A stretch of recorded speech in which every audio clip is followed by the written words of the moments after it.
Littérature, théâtre, musique, beaux-arts.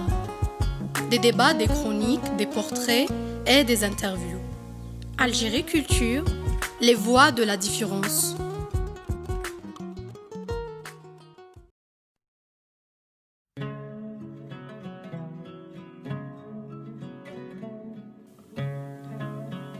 Elle est anonyme. Elle n'a ni odeur ni couleur. Ses membres, aussi nombreux soient-ils, ne sont liés par aucun contrat, ni tacite, ni explicite. Aucun ne doit rien à l'autre. Elle fonctionne à l'instinct. Bien que disséminée, noyée dans une évanescence incompressible, sa composante se rassemble aussi vite qu'un éclair, pourvu que l'alerte soit donnée. Dès que l'alarme se déclenche, sans que l'on se demande par qui ni pourquoi, elle se met au garde à vous. Un volcan de rage dans les yeux, des milliers de couteaux imaginaires dans les mains et une inoxydable envie de commettre une razzia. La plus horrible qui soit, dans les tripes. C'est ainsi la meute. La meute n'a de compte à rendre à personne. Elle peut égorger les rêves d'un enfant au rasoir. Elle peut effacer la carrière d'un brillant savant par décret. Elle peut étrangler un courant de pensée au fil barbelé. Elle peut cacher le soleil par un tamis. Elle peut jeter un poète dans le puits sans fond du mépris. Elle écrase, elle massacre, elle vilipende. Elle muselle, elle tue. Elle assassine, mais elle n'a de compte à rendre à personne. Parce que la meute, contrairement à ce que peut penser un philosophe paresseux, plus qu'une entité physique, est une posture de l'esprit. La meute, c'est le mirage d'une vérité éphémère, mais perçue comme étant absolue au même moment par un nombre important de personnes.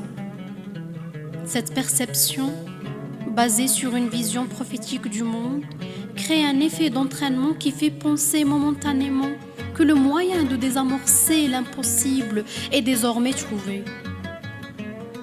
Or, ceux qui peuvent avoir la même perception d'une même idée ou d'un même phénomène en même temps et qui éprouvent la même disponibilité à y réagir et de la même manière, doivent avoir au moins une caractéristique commune, le chômage moral. Ainsi donc, la meute, en plus d'être un troupeau de chômeurs moraux, est une aptitude et promptitude collective à glisser dans les sous-sols de l'inconscient et à laisser parler le plus brutalement possible l'instinct et l'instant. Toutefois, il peut arriver que la meute danse. Après une razzia, une orgie liberticide, quelques séries d'intellectocides et d'onéricides, une boucherie d'idées nouvelles, etc. Il faut bien fêter le bon boulot, et pas n'importe comment. En allumant un feu comme au bon vieux temps. On se met autour, on se congratule mutuellement en rappelant les plus grands exploits des uns et des autres. Ce faisant, les candidats au stand d'innovation et au plébiscite de leurs collègues pressés d'ériger des totems à leur foi en l'effusion du son et du sens. Munis de leur butin, exhibent qui des sacs d'yeux, qui des cœurs étalés sur des nattes, qui des doigts et des langues calcinées, qui un chapelet de crâne à moitié bousillé.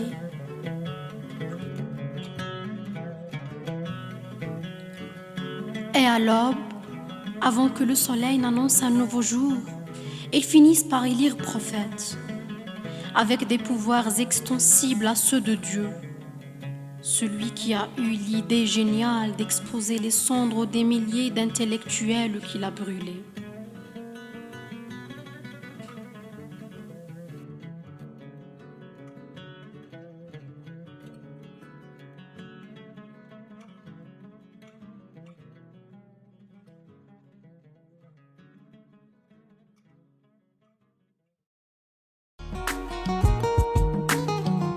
Littérature, théâtre, Musique, beaux-arts.